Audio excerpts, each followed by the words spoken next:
Hi, I'm Jane from Pre-Med, and there's been so many questions. We broke it down into 3 parts. This is part 2. So we have another question for Dr. Telang. How many on your medical team, and what board are they registered to? We have a team of 6 people who work with me in the OR.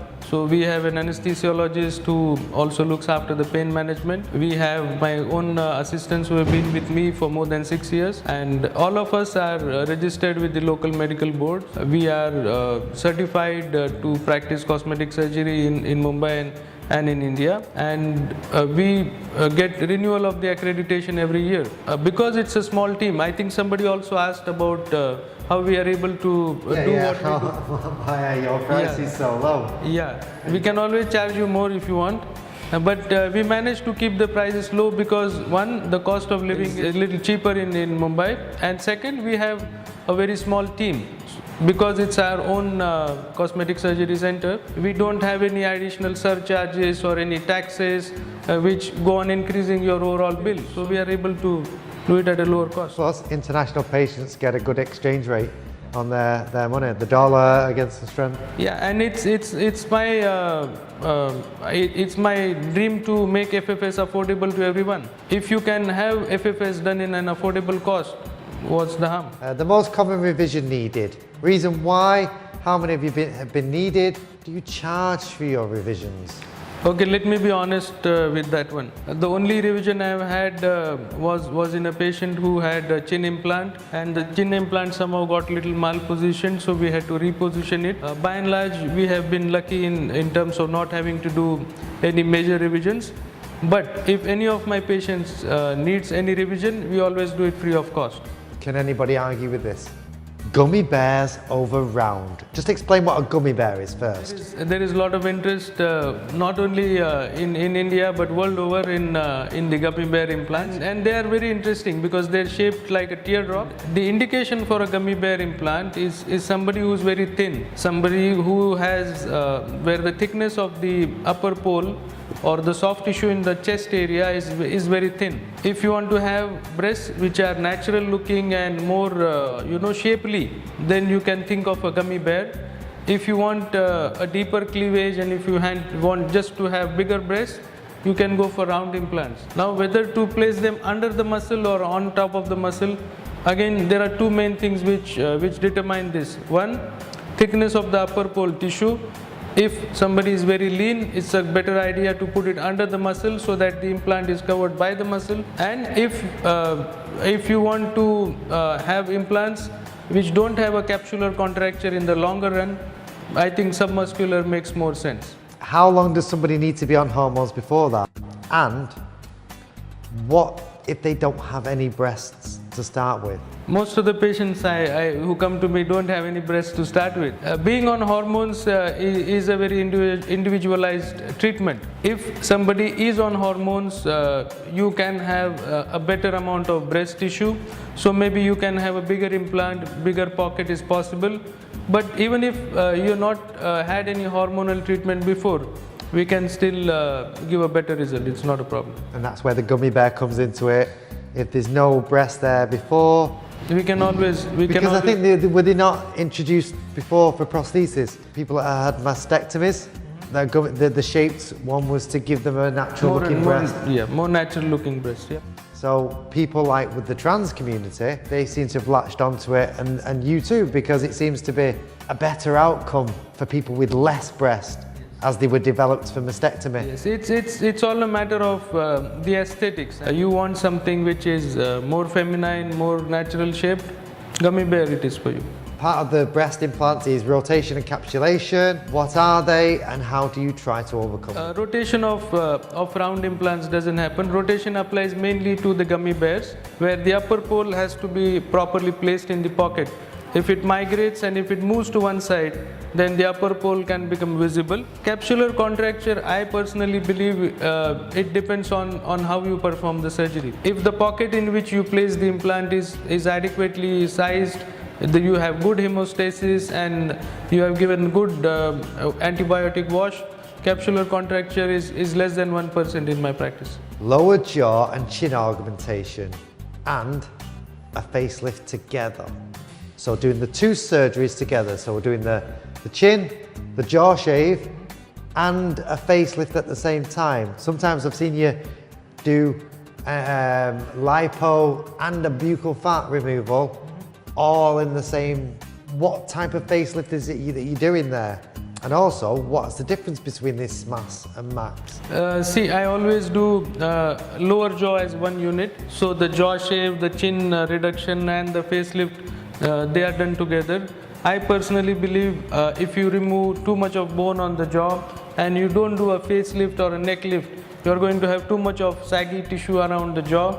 It's going to damage your jawline. Your jawline is not going to look nice and taut. So we always do a neck lift or a facelift together with the bone shave.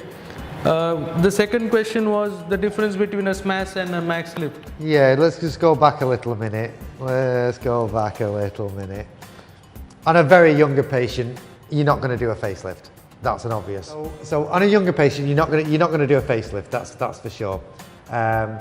But what about the buccal fat and that? Isn't it to show off this new jawline that you've created? Buccal fat pad is basically for somebody who has chubby cheeks. So when you want the high cheekbones to stand out, it makes more sense to remove the buccal fat pad because then it slims the cheeks here and that gives more prominence to the cheekbones, makes it look better. Having all this shaven off, this bone work done, and it being covered by buccal fat, then it's not going to be able to be seen, isn't it? It seems like a waste of surgery, really, if you can't see it. But it's in a different plane. Buccal fat pad is for the cheek, and your facelift and neck lift is for the jawline. So it's a little different areas, but you can do both. And as we get older, is this not the fat that sags down here into the jowl area? I think you have one question on difference between the SMAS lift and the max lift. Well, go on then. Explain the difference between a SMAS